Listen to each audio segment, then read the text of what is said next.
மக்களே வணக்கம். இன்னைக்கு சின்ன மருமகள் சீரியல்ல பார்த்தீங்கன்னா, சேது வந்து எவ்ளோ தமிழ்ச்செல்விகிட்ட சாரி கேட்கிறாரு. அப்ப கூட அந்த அம்மா ஒத்துக்கிற மாரி இல்ல. சரி அவங்க ஃப்ரெண்ட்ஸு நம்ம மருதண்ணன் எல்லாருமே கருப்பு எல்லாருமே ஐடியா குடுக்குறாங்க. நீ வந்து சாரின்னு சொல்லிட்டு ஒரு புடவையா ரெடி பண்ணி குடுப்பா. அப்பயாச்சும் அவ ஏத்துக்கிறாளா பார்க்கலான்னு சொல்றாங்க. அது மாரி ஒரு புடவை நெஞ்சு குடுக்குறாங்க. தமிழ்ச்செல்வியும் அத கட்டிட்டு வராங்க. பார்த்துட்ட உடனே எனக்கு எவ்ளோ அழகா இருக்கு தெரியுமா இந்த சாரீலன்னு சொல்றாங்க. சரி போதும் நீங்க என்ன பத்தி பேசுனது போதும். என்ன விஷயம் சொல்லுங்கன்றாங்க. நீங்க ஏதோ கட்ட சொன்னீங்க கட்டிட்டேன் அவ்வளோதான். இந்த மாரி புடவ ஃபுல்லா சாரின்னு கேட்டா நான் மன்னிச்சுருவேனா? அத மட்டும் நீங்க எதிர்பார்க்காதீங்க.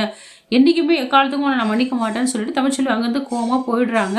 இத பத்தி மருதுகிட்ட அவங்க தங்கச்சி தனா கிட்டலாம் பேசிட்டு இருக்காங்க. நான் என்னதான் பண்ணா உங்க அக்கா ஏத்துப்பான்னு தெரியலையே! நான் எவ்ளோ கெஞ்சி கூத்தாடி பார்த்துட்டேன். சாரி நான் பண்ணது பெரிய தப்பு தான். பேசிறக் கூடாது தான். பேசிட்டேன். அதுதான் நான் மன்னிப்பு கேட்கிறேன்ல.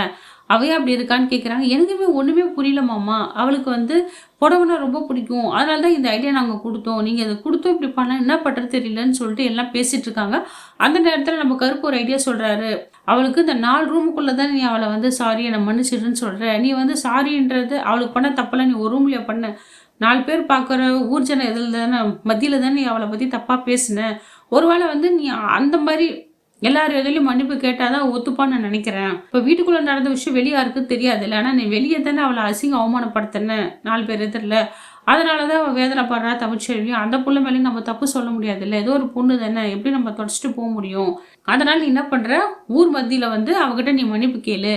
அப்பதான் அவ வந்து சரி நம்ம புருஷன் வந்து நம்ம இவ்ளோ அசிங்கப்பட்டு கூட நம்மள வெறுக்காத வராரு. ஊர் அறிய மன்னிப்பு கேட்கிறாரு. 4 பேர் அறிஞ்சு தானே மன்னிப்பு கேட்கிறாரு. நம்மள ஏத்துக்கணும்னு ஒரு மனப்பக்குவம் வரும் மாப்பிள. நான் சொல்றது சொல்லிட்டு அப்புறம் உன் இஷ்டம். நீ என்ன பண்ற? ஊர் அறிய அவகிட்ட மன்னிப்பு கேட்டுருன்னு ஒரு விஷயத்த அங்க முன்வைக்கிறாரு. இத பத்தி சேது யோசிக்கிறாரு. நீ சொல்றது கரெக்ட் தான் மாமா. என்ன இருந்தாலும் வந்து இது 4 செவுத்துக்குள்ள முடிஞ்ச விஷயம் இல்ல. அதான் அவ ஃபீல் பண்றா. நான் எல்லாரும் இருந்தா அப்படி பேசினா அவ எவ்வளோ அவமானம் வெட்கப்பட்டுருப்பா. தப்பு என் மேல தான். நான் வந்து அதுக்கு மன்னிப்பும் கேட்டுக்கிறேன்னு சொல்லிட்டு ஒரு முடிவு எடுக்க போறாரு நம்ம சேது. இங்க ஐஸ்வர்யா வந்து தனத்த அடிச்சதால தனம் ரொம்ப ஃபீல் பண்ணி அழுதுட்டு இருப்பாங்க. அவங்க அக்கா கிட்ட நடந்த விஷயம்லாம் சொல்லுவாங்க. இத கேட்ட கோவப்பட்ட தமிழ்ச்செல்வி ஐஸ்வர்யா கிட்ட ஒழுங்கா என் தங்கச்சிகிட்ட மன்னிப்பு கேளுன்னு சொல்றாங்க. நான் எதுக்கு உன் தங்கச்சிகிட்ட மன்னிப்பு கேட்கணும் ஐஸ்வர்யா சொல்ல. நீ தானே அவள ஏதோ வாய்க்கு வந்தபடி பேசினா அவ ஒரு வார்த்தை சொன்ன நீ ஒரு வார்த்தை சொன்ன முடிஞ்சு போச்சு. தேவையில்லாம எதுக்கு கை நீட்டுற? ஒழுங்கு மரியாதை மன்னிப்பு கேளுன்றாங்க. நான் எதுக்கு மன்னிப்பு கேட்கணும்? நான் மன்னிப்பெல்லாம் கேட்க மாட்டேன் அப்படின்னு சொல்றாங்க. உடனே கோவம் வந்து தமிழ்ச்செல்வி அந்த ஐஸ்வர்யாவை அடிச்சிடுறாங்க. அதில் இதை கேட்டு ஐஸ்வர்யா வந்து நீலாம் வந்து எனக்கு நல்லது சொல்றியா? நீலே தரங்கட்டவ தானே. குழந்தை யார் பெற்ற குழந்தையோ வயிற்றுல வாங்கிட்டு நீலாம் என்ன பேசக்கூடாது ஹோப்லெஸ்ன்னு சொல்லிட்டு ரொம்ப தேவையில்லாம தரக்குறையான வார்த்தையை திட்டிடுறாங்க. இதனால தமிழ்ச்செல்வி ரொம்ப மனசு உடைஞ்சு போயிடுறாங்க. அழுதுகிட்டு ரூம்ல போய் இருந்துடுறாங்க. ஐஸ்வர்யா பார்த்து இந்த ஈஸ்வரிக்கும் இந்த சித்ராவுக்கு வர வேலையே இல்லை. எப்பவுமே வந்து ஊர்க்கதை தான். என்னம்மா அழுகுறன்னு கேட்க நடந்த விஷயம்லாம் சொல்றா. இதை கேட்டு வந்து அப்பா எப்படியோ ஒரு விஷயம் ஆயிடுச்சே இதனால ஒரு பிரச்சனை தான் ஆக போகுதுன்னு ரொம்ப திமிரா இருக்காங்க.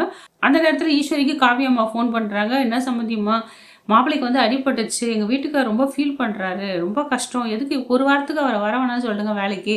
அடிபட்டு எதுக்கு வேலைக்கு வரணும்னு சொல்றாங்க.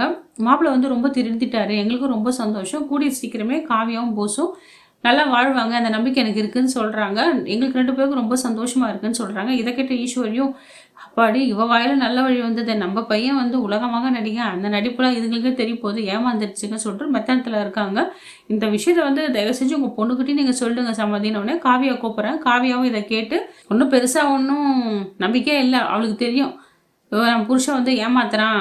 அதனால அப்பா நல்லா ஏமாந்துட்டாருன்னு சொல்லிட்டு அவங்க நல்லா ஸ்டெடியாக தான் இருக்காங்க. அந்த ஃபோன் கால் பற்றி ரொம்ப பெருசுப்படுத்தாமல் தெனாவட்டில் அவங்களும் போயிடுறாங்க. இந்த காவியம் ஈஸ்வரியும் அவங்க பொண்ணும் திட்டிட்டு இருக்காங்க. எவ்வளோ திமிரா போறா பாரு. எல்லாம் இந்த சொத்துக்காக தான் பார்க்குறேன். இல்லைன்னா அவ்வளோதான் அவளை ஒரு வழி பண்ணிடுவேன்னு சொல்லிட்டு அம்மா பொண்ணும் பொருளையும் பேசிட்டு இருக்காங்க மக்களே. இதோட இந்த வீடியோ முடியுது. இந்த வீடியோ உங்களுக்கு பிடிச்சிருந்தா அடுத்த ஒரு எபிசோடில் பார்க்கலாம். இந்த வீடியோ உங்களுக்கு பிடிச்சிருந்தா மக்களே லைக் அண்ட் ஷேர் கமெண்ட் பண்ணுங்கள். நன்றி வணக்கம்.